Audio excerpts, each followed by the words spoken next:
Hi guys, good morning. It's Sunday today and mukhang sobrang ganda ng weather. So time check, it's 7:30 a.m. Hulaan nyo guys kung saan tayo pupunta ngayon. Kasi 'di ba, remember last time nagpagawa tayo ng pipe natin kay ARG sa Parañaque. So siguro next time pag nagka-budget tayo, pwede na tayo magpa full exhaust. Pero ngayon, ito na muna para matry din natin yung difference ng stock headers and pag naka full exhaust na. So ang outfit natin for today is yung binili natin during the SMX event. Sorry, nalimutan ko lang kung ano yung event, medyo matagal na din. Pero shoutout sa Para Clothing. Tapos ginamit din natin yung tank bag na GV from Motomarket Westgate. Para sa akin mas komportable kasi yung tank bag kasi kasya yung mga dala mo, tapos accessible yung cards kung sakaling kailangan mo sa easy trip or auto sweep. Tapos since upright naman yung posisyon, walang komportable naman tayo kahit meron tank bag.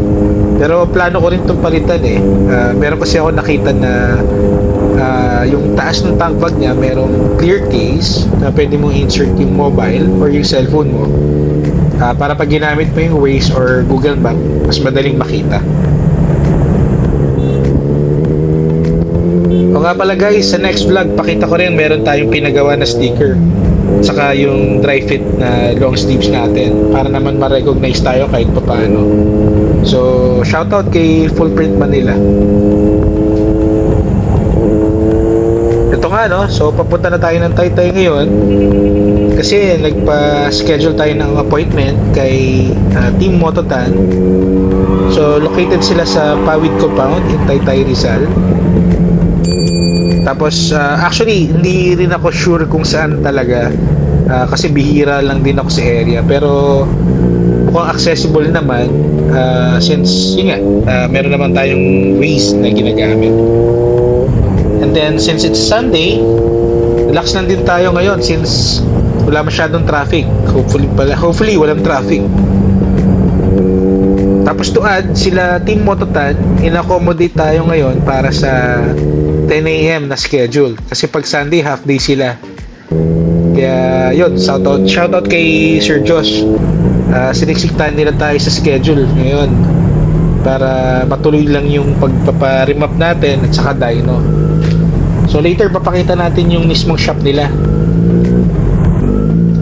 So ito guys, papagas lang muna tayo saglit.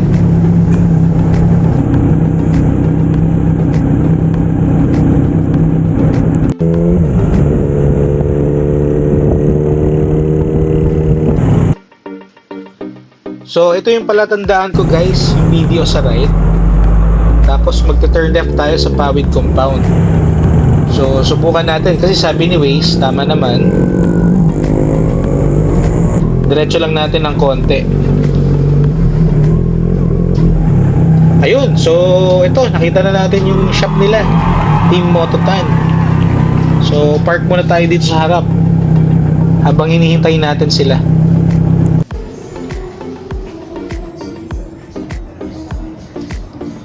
So eto guys, nasa loob na tayo ngayon and pinayagan naman tayo ni Sir Josh na kahit papano mag-video ng konti in and outs ng facility nila or shop nila. So grabe, ang dami palang motor dito. Tapos hindi lang puro big bike, meron ding mga underbone. So kahit ano, ina-accommodate talaga nila.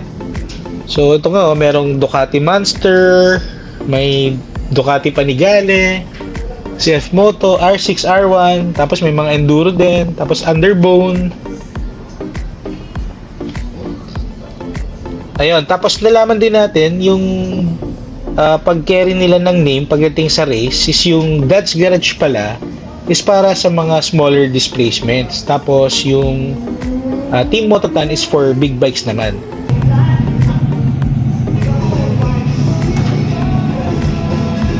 So ito nga guys, pinasok na nila yung motor. Kaka-excite kasi ngayon ko lang maririnig yung makina ng motor na alam mo yun, hindi ako yung nagda-drive, ako yung nanonood. So shoutout kay Team Mototan. Thank you at pinayagan nyo ako na mag-video sa loob ng shop. Pati dito mismo sa dyno, sa pagda-dyno. So ito nga guys, nasa loob na yung motor natin. So grabe yung mga gamit nila. Yung pang remap, I think yung remapping nila is from A to Z.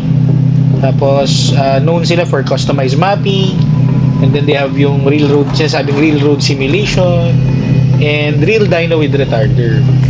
So yung sinasabi na retarder, ito yung para mas ma-simulate na as real world driving condition, saka mas magiging accurate.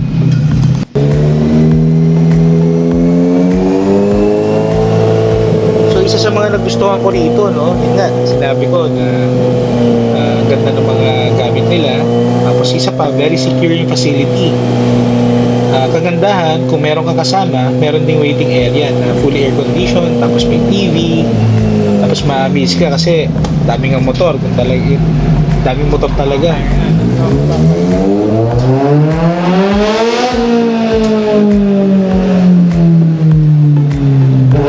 So ito na nga guys, sinisimula na nila.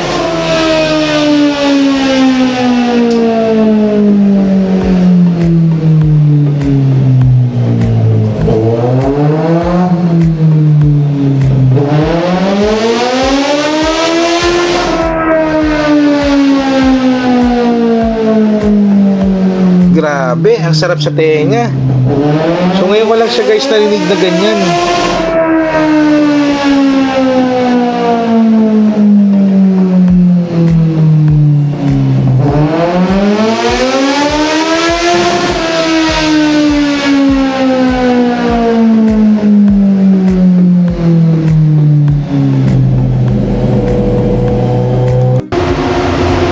So yun, waiting muna tayo.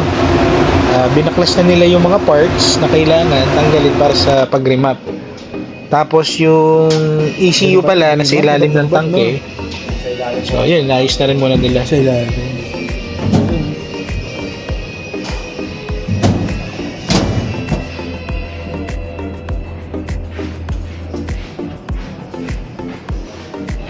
So based on my understanding, ano ba ginagawa yung dyno? So technically sineset up nila yung wheels na nakaposition doon sa mga rollers. Tapos merong mismong simulation para mag-match yung driving condition. And then mini-measure din nila yung torque and power ng mismong motor. Yan, para ma-capture yung real-time performance talaga.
So ito nga no, after dyno, nag-gain tayo ng plus 5 horsepower.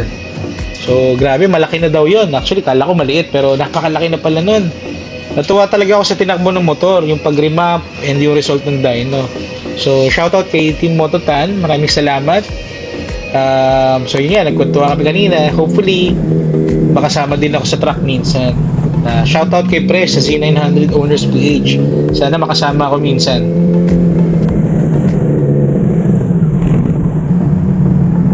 So So ano bang reason guys bakit tayo nagpa-remap? So una, syempre, tinatawag na performance tuning. So nakakatulong kasi yung engine adjustment para ma-achieve natin yung tinatawag na optimal performance ng motor. Tapos syempre, yung diagnostic, so makikita natin yung mga issues related sa engine performance. Tapos yung standard niya, saka yung R&D or research and development, meaning dapat yung motor natin namimit talaga yung performance standard para mag-align yung mismong system or yung kinostomize dun sa motor natin para mabigay niya yung tamang performance. So yun nga, yung remapping kasi hindi lang siya para matanggal yung tinatawag na pagputok sa pipe, di ba? Pag nagpa-customize ka, but ito yung para ma-improve yung performance ng motor mo. So yun nga, ang ginagawa nila yung may tinatawag na AFR or air fuel ratio and yung temperature. Yung RPM din natin syempre, at saka yung pinaka gusto ko syempre yung pag lumakas yung motor mo, yung horsepower and torque. So yun nga guys, pauwi na tayo. Sobrang excited ko na mag long ride para masubukan naman yung performance ng ating Z900. So actually plano ko rin dapat ngayon pumunta ng full print kasi nakakuha tayo ng message na available na yung pina-customize natin na dry fit, pero mukhang dumidilim ng konti kaya uuwi na muna tayo.